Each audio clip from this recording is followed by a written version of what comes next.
May 1990, Shorthand Tamil Senior Grade. Get ready for the dictation. 10 seconds. 5 seconds. Start. மாண்புமிகு பேரவை தலைவர் அவர்களே, இந்த நிதிநிலை அறிக்கையின் மீதான பொது விவாதத்தில் ஆளுங்கட்சியின் சார்பிலும் எதிர்க்கட்சிகளின் சார்பிலும் 50க்கும் மேற்பட்ட உறுப்பினர்கள் தங்களுடைய கருத்துக்களை எடுத்து வைத்திருக்கிறார்கள். இந்த அறிக்கையை அப்படியே அனைவரும் ஏற்றுக்கொள்ள வேண்டும் என்று நான் சொல்ல முன்வரவில்லை. இதிலே குற்றங்குறைகள் இருக்கலாம். அவற்றை எல்லாம் நீக்குவதற்கான அரிய யோசனைகளை மாண்புமிகு உறுப்பினர்கள் தெரிவிக்க வேண்டும் என்பதுதான் என்னுடைய விருப்பம் ஆகும்.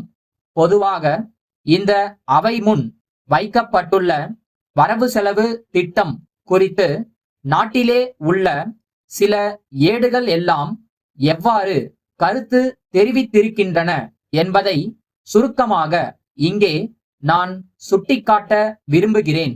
வரும் ஆண்டில் 50 கோடி ரூபாய் வரை நிதி ஆதாரங்களை பெருக்க வேண்டுமென்ற ஒரு நடுநிலையான கொள்கையை தமிழக முதலமைச்சர் அவர்கள் வேகத்திற்கும் விவேகத்திற்கும் இடையே நின்று வகுத்திருக்கிறார் என்று ஒரு நாளேடு குறிப்பிட்டிருக்கிறது. அநேகமாக எல்லா தரப்பு மக்களுக்கும் மனநிறைவு ஏற்படும் வகையில் நிதிநிலை அறிக்கை அமைந்துள்ளது என்றும், தொழில்களுக்கு கூடுதல் மின்சாரம் வழங்கப்பட இருப்பது வரவேற்கத்தக்கது என்றும், 3 புதிய தொழில் வளர்ச்சி மையங்களை அமைக்க உறுதி அளித்திருப்பது பாராட்டுக்குரியது என்றும் ஒரு பத்திரிகை தலையங்கத்தில் தன்னுடைய கருத்தை வெளியிட்டிருக்கிறது. தாழ்த்தப்பட்டோர், பழங்குடியினர், மிகவும் பிற்படுத்தப்பட்டோர், வேலை இல்லாதோர், மகளிர் ஆகியோருக்கான சில சிறப்பு திட்டங்கள் அறிவிக்கப்பட்டிருப்பதை பாராட்டி எல்லா வகைகளிலும் ஆளுங்கட்சி தனது வாக்குறுதிகளை நிறைவேற்ற முனைந்துள்ளது என்று மற்றுமொரு நாளேடு மகிழ்ச்சி தெரிவித்துள்ளது. தமிழக அரசு 3 பிரச்சனைகளை சந்திக்க வேண்டி இருக்கிறது. ஒரு புறம் கடுமையான நிதி பற்றாக்குறை, மறுபுறம் வளர்ச்சி பணிகளில் தீவிரம் காட்ட வேண்டிய அவசியம். இவை எல்லாவற்றுக்கும் மேலாக தேர்தல் வாக்குறுதிகளை நிறைவேற்ற வேண்டிய கட்டாயம். இந்த இக்கட்டான பிரச்சனைகளை இந்த அரசு தன்னுடைய முதல் நிதி நிலை அறிக்கையிலேயே சாமர்த்தியமாக சமாளித்தது மட்டும் அல்லாமல் மக்களுடைய நம்பிக்கைக்கும் எதிர்பார்ப்புகளுக்கும் ஈடு கொடுத்திருக்கிறது என்று இன்னுமொரு தின பத்திரிகை கருத்து வெளியிட்டிருக்கிறது. அதனையொட்டித்தான் இங்கே பல்வேறு கட்சிகளின் சார்பில் பேசிய உறுப்பினர்கள் கூட இந்த அறிக்கையில் உள்ள சிறப்பு அம்சங்களை பாராட்டி பேசினார்கள். வளர்ந்து வரும் விஞ்ஞான உலகத்தில் மின்சாரம்தான் எல்லாவற்றிற்கும் உயிர் நாடியாக இருக்கிறது.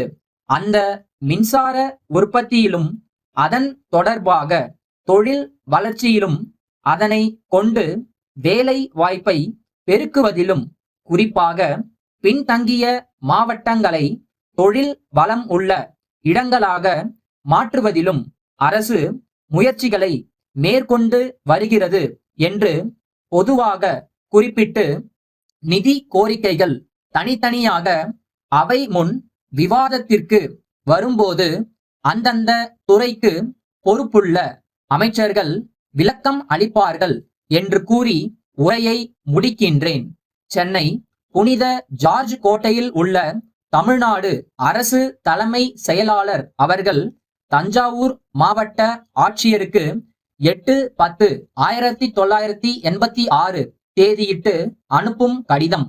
அன்புடையீர், அண்மையில் புயல் மற்றும் பெருமழை காரணமாக ஏற்பட்ட வெள்ளத்தினால் எந்த அளவுக்கு பயிர்களும் சாலைகளும் கால்வாய்களும் குடியிருப்புகளும் சேதம் அடைந்துள்ளன என்பதையும், பாதிக்கப்பட்ட ஏழை எளிய மக்களுக்கு எந்த அளவு மாநில அரசு உடனடி நிவாரணம் அளித்துள்ளது என்பதையும் நேரில் கண்டறிந்து, மத்திய அரசு எந்த அளவுக்கு நிதி உதவி அளிக்க கூடும் என்பதை பற்றியெல்லாம் ஆராய்ந்து பரிந்துரை செய்யும் பொருட்டு மத்திய அரசின் சார்பாக உயர்மட்ட குழுவினர் இம்மாதம் 20ஆம் தேதி அன்று தஞ்சாவூருக்கு வருகை தருவார்கள். அவர்களுடன் சென்னையிலிருந்து வருவாய் வாரியத்தின் உறுப்பினரும் அங்கு வருவார். அவர்கள் 2 நாட்கள் தஞ்சாவூர் மாவட்டத்தில் சுற்றுப்பயணம் செய்து பாதிக்கப்பட்ட பகுதிகளை நேரில் பார்வையிடுவார்கள். அவர்களுடன் தாங்களும் நீர்ப்பாசன பொறியாளர்களும் மற்றும் சம்பந்தப்பட்ட அரசு துறை அதிகாரிகளும் சென்று நிலைமையை விளக்கி கூறுமாறு கேட்டுக்கொள்கிறேன். தங்கள் நம்பிக்கையுள்ள